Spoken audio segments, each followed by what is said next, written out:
Peyğəmbər ağlayır bir gün. Heç kəs cürət eləmir, soruşsun ki, ya Rəsulallah, niyə belə ağlayırsınız? Çünki görürlər, çox qanı qaradır Peyğəmbər. Çox bərk ağlayır, çox ürəklə ağlayır. Salman orada olur, deyirlər ki, sən bəlkə bir əlac eləyəsən. Salman deyir, mən əlacı bilirəm. Fatiməni çağırın gəlsin.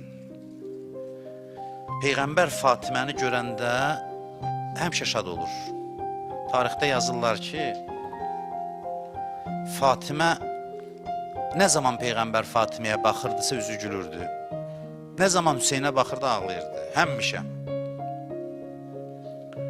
Salmana deyirlər, özün get çağır, bu ailəyə hamıdan yaxın sənsən.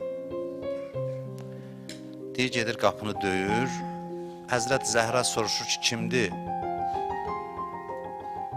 Deyir ki, ey Peyğəmbərin qızı Salmandır gələn. Atavuz Peyğəmbər çox şiddətlə ağlayır məsciddə. Gəlin köməyə.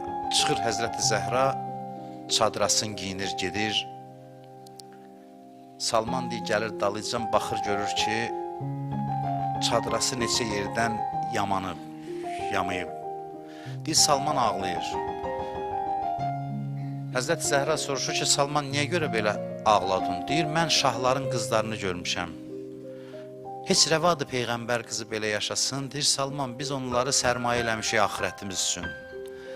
Axirətimizdə də bizə veriləndən istifadə edib, biz istəyənlər üçün şəfaət eləyəcək. Deyir, gəlir, soruşur ki, atacan sizə nə olub? Deyir, elə atacan deyən kimi Peyğəmbərin gözünün yaşı dayanır. Baxır ona, deyir, qızım, əzab ayəsi nazil olmuşdu. Ümmət üçün əzab ayəsi nazil olmuşdu ki, ona ağlayırdım. Ona ağlayırdım.